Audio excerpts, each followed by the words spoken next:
Assalamualaikum warahmatullahi wabarakatuh. Salam sejahtera, salam damai untuk kita semua. Gimana kabarnya saudaraku? Sudahkah Anda sembuh?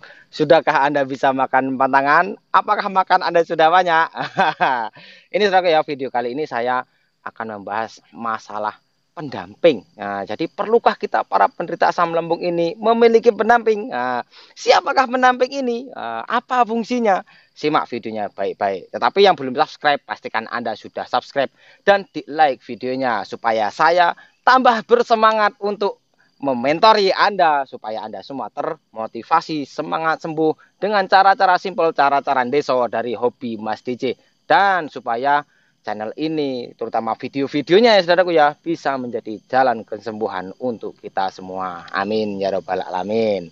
Nah, jadi pentingnya pendamping saudaraku ya. Siapa pendamping ini? Nah, tentu saja siapapun orang yang terdekat dengan kita. Apa itu orang tua kita, apa itu suami kita atau istri kita, anak kita, kawan kita. Nah, yang jelas yang terdekat dengan Anda, yang kira-kira ketika kita membutuhkan sesuatu, dia bisa membantu. Nah, seperti contoh ini yang paling sering, yang paling umum saudaraku ya.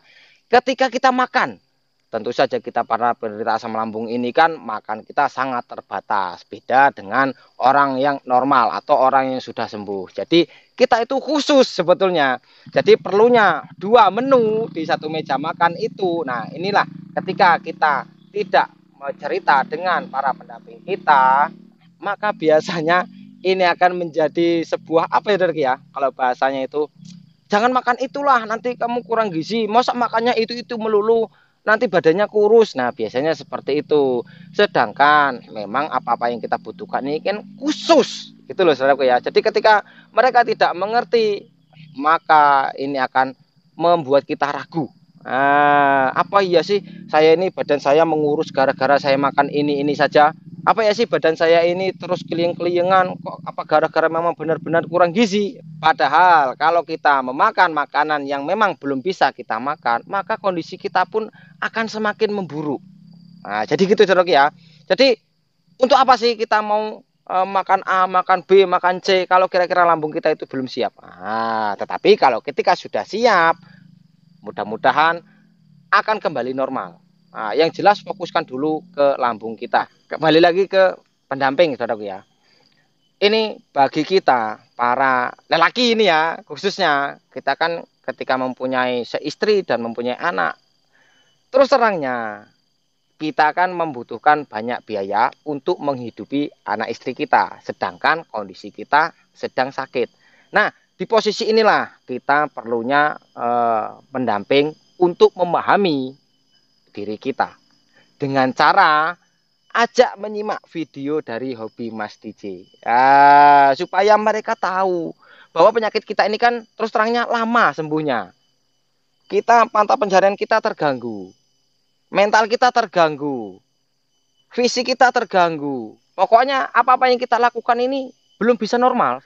Jadi ketika pendamping kita atau pasangan kita ini tidak mengerti keadaan kita, nah ini yang sering membuat kita di rumah tangga kita itu cekcok. Karena apa? Ya terus terang kita kerja belum bisa maksimal. Kerja sebentar apa sedikit saja kita sudah ngos-ngosan. Walaupun kita sudah terlihat sembuh. Nah, di sini yang kadang-kadang membuat para pasangan kita itu gimana ya? Agak tidak seberapa respect lah terhadap penyakit kita. Terlihatnya sudah sembuh, padahal kan belum. Sudah bisa kerja, tapi kan kita memang sedang sakit, belum sembuh betul. Nah, tetapi kalau Anda sudah bercerita, diajak menyimak video dari hobi Mas DJ, insya Allah akan lebih paham. Apalagi ketika kita bercerita tentang kecemasan kita. Kan para penderita asam lambung ini mempunyai sifat cemas, saudaraku ya, cemas yang berlebihan. Jadi ketika kita bercerita, apa yang kita ceritakan, yang kita ceritai atau pasangan kita ini tidak mengerti, maka akan salah paham. Nah, kalau salah paham nanti banyak saran yang tidak-tidak. Maka dari itu perlunya pendamping itu memahami juga masalah asam lambung ini supaya bisa mensupport, mendukung diri kita supaya untuk lekas sembuh. Nah, terus gini saudaraku ya. Ketika yang masih terlalu parah sensasinya, nah ini memang sangat-sangat memerlukan namanya pendamping atau orang terdekat.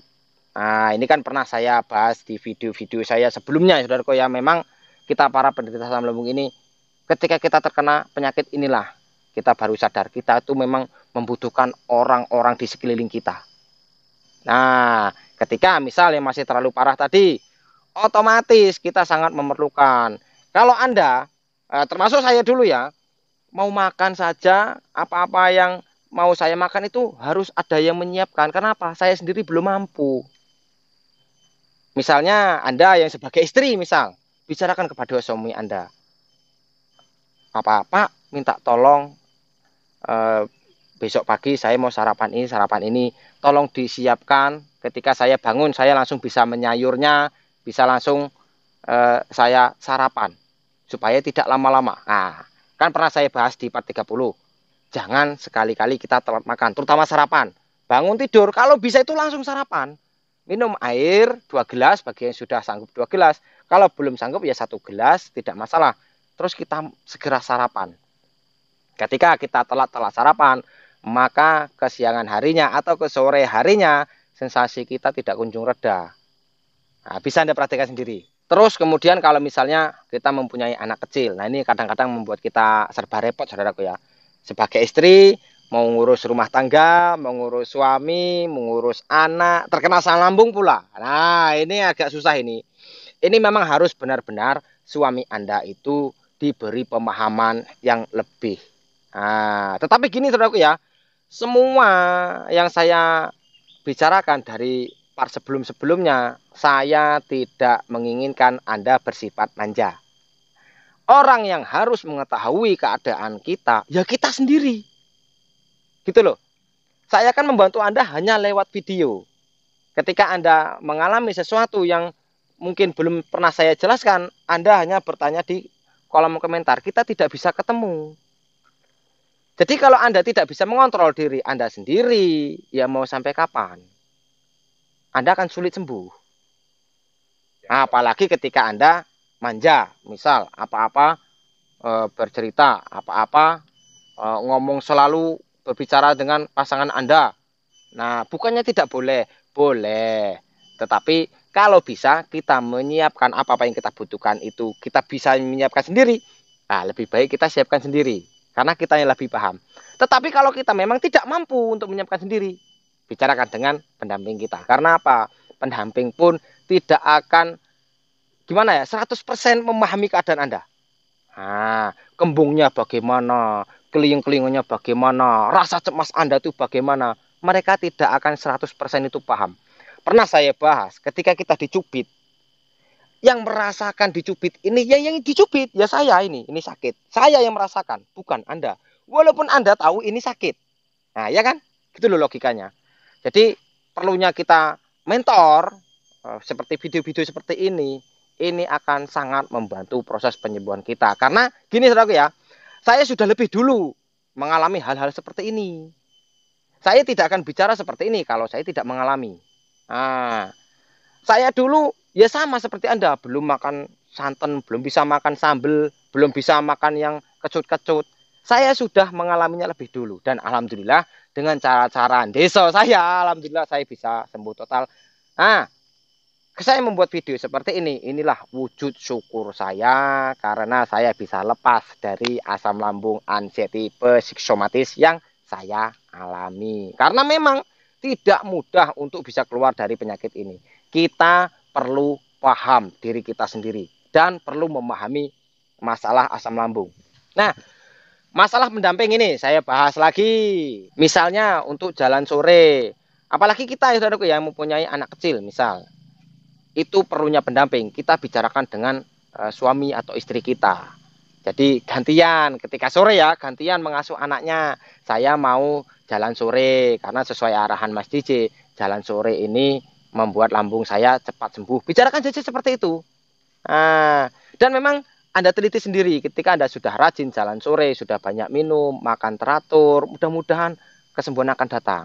Terus terangnya, apalagi bagi yang istri, seorang istri, sudah saya bilang tadi, yang memang kompleks ya, mengurus ini, mengurus itu, mau jalan sore pula, sedangkan sore ini waktunya sibuk-sibuknya para ibu rumah tangga. Bicarakan dengan suami. Nah, saya mau jalan sore dulu sebentar, apa bagaimana? Pokoknya diaturlah sesuai kondisi Anda masing-masing. Misalnya ketika jalan sore bagi ibu-ibu rumah tangga yang memang sibuk, setiap sore itu kan memang sibuk ya saudaraku ya, mau mandikan anak, mau berberes, mau masak. Nah, ini lakukan lebih awal. Jadi ketika sore selepas asar kita sudah bisa keluar rumah. Nah, kita ajak anak kita nggak apa-apa. Kalau misalnya pasangan Anda sedang kerja, ketika pasangan Anda ada di rumah, ya bicarakan baik-baik. Saya mau jalan sore dulu supaya saya lebih sehat. Gitu loh saudaraku ya. Maka ketika kita jalan sore kita sudah santai, jadikan itu hobi. Ketika kita sudah hobi ya insya Allah kita senang melakukannya. Jadi itu untuk yang kita sudah berkeluarga ya saudaraku ya. Beda ceritanya dengan kita yang mungkin anak kos. Anak kos ini kan kadang-kadang uang saja tidak pegang, makan kita juga sering tidak teratur. Nah, ini perlunya kita kawan, atau sahabat kita. Kita bisa bercerita tentang sensasi yang kita rasakan. Ingat, sensasi ya saudaraku ya. Jangan kita bercerita masalah kecemasan kita. Otomatis akan salah paham karena jika memang tidak memahami, ini akan sulit. Nanti kita disangka inilah, disangka itulah, gitu ya. Jadi ketika kita ingin bercerita dengan orang yang benar-benar harus sudah paham masalah asam lambung ini. Nah, kecuali sahabat Anda itu memang dari awal sudah sering diajak menyimak video-video dari Hobi Mas DJ yang mudah-mudahan mereka akan mengerti. Nah, terus kalau untuk jalan sorenya diajak sahabat Anda. Kita jalan-jalan yuk sore-sore temenin saya. Karena terus terangnya kan kita para pecinta asam lambung ini, apalagi yang memang masih terlalu banyak sensasi, kita banyak takut. Keluar rumah kita takut, ngeliat keramaian kita takut. Tetapi kalau kita ada teman, ada sahabat, kita akan lebih nyaman. Nah, bagi saudaraku ya yang misalnya sudah bisa agak jauh, ya silahkan bawa bekal yang direbus-rebus. Intinya yang harus memahami tentang diri kita adalah kita sendiri. Nah, supaya ketika apa-apa yang kita lakukan itu bisa mempercepat kesembuhan kita. Kita bisa mengontrol diri kita kalau kita sudah memahami diri kita. Tetapi kita tetap memerlukan seorang pendamping ini supaya ketika kita dalam kondisi memang sangat lemah, ada yang membantu. Pentingnya pendamping ya seperti itu. Nah, terus bagaimana Mas? Saya ini masih dibilang muda, saya masih mempunyai orang tua. Nah, apakah orang tua saya ceritakan masalah saya? Ya harus dong. Kita ceritakan kepada orang tua kita masalah sensasi kita itu. Tetapi perlu diingat sekali lagi, saya ingatkan, jangan kita bercerita masalah kecemasan kita. Karena gini, saudaraku ya, jika orang tua ini akan sangat resah jika melihat anaknya itu kenapa-napa. Orang tua ini respect terhadap anaknya itu lebih tinggi daripada respect terhadap dirinya. Nah, ini yang saya rasakan karena saya sudah menjadi orang tua. Jadi ketika anak saya sakit misal, saya sudah tidak bisa terlalu konsen untuk bekerja. Saya selalu memikirkan anak, bagaimana caranya anak saya ini cepat sembuh. Nah, ketika Anda yang seorang anak ya masih mempunyai orang tua, Anda bercerita masalah kecemasan Anda, ini biasanya akan langsung salah paham. Anda nanti malah dibawa ke sana, malah dibawa ke situ. Yang berakibat juga tidak kunjung sembuh, yang membuat Anda pun mungkin malah tambah cemas. Seperti video saya yang sudah saya jelaskan. Ketika kita bercerita kepada orang yang terdekat kita tentang masalah kecemasan kita, ini biasanya mereka akan mempunyai pikiran, ini kayaknya diguna-guna. Wah, ini kayaknya gangguan psikomatik. Oh, ini kayaknya perlu ke psikiater. Padahal ketika Anda menerapkan cara-cara dari Hobi Mas DJ, itu sudah bisa membuat Anda sembuh total. Insya Allah bisa. Yakin saja ketika Anda sudah menerapkan beberapa yang saya sarankan, Anda rasakan sendiri. Itu baru beberapa, apalagi ketika Anda menerapkan semua. Nah, sesuaikan dengan kondisi Anda. Jadi, kesimpulannya saudaraku ya, pertama, walaupun kita mempunyai pendamping, kita jangan bersifat manja. Yang kedua, kita juga harus mengerti keadaan pendamping kita. Karena pendamping ini kan tidak selalu ada, tidak selalu bisa membantu kita. Makanya itu saya bilang tadi jangan manja. Yang perlu memahami diri kita, ya kita sendiri dulu. Nah, terus supaya pendamping ini tetap mendukung kita, bagaimana sifat kita terhadap mereka? Kita harus baik, kita harus menjaga omongan kita harus sering berbagi, kan gitu. Supaya mereka pun dengan senang hati mendukung kita. Gitu oke ya, karena memang kita kan makhluk sosial. Kita tidak bisa hidup tanpa manusia lain. Terutama kita yang sedang sakit ini. Misal, kita yang suami istri, misal. Kita harus benar-benar bisa menjaga keharmonisan rumah tangga kita. Bagaimana caranya? Yaitu terserah Anda di dunia Anda masing-masing. Ya, jadi sesuaikan saja. Dibicarakan baik-baik. Jangan marah-marah. Biasanya kan orang asam lambung ini kan sering marah-marah karena pikirannya kan selalu kacau, pikirannya lelah, stres, entah apa yang dipikirin nggak jelas, membuat kita sering naik darah, sering tensi tinggi ya karena memang kita kan selalu berpikir terus, entah apa yang dipikirkan tidak jelas. Nah ini untuk di rumah tangga inilah perlunya kita pengertian terhadap suami atau istri. Terus kita yang sebagai anak, nah kita kan sudah didampingi dengan orang tua. Bagaimana sifat kita terhadap orang tua? Kita harus menghormatinya, kita doakan orang tua, apa-apa yang misalnya bisa kita bantu ya kita bantu. Kita jangan terlalu manja, karena sudah saya bilang tadi, yang harus mengetahui diri kita ini ya kita sendiri.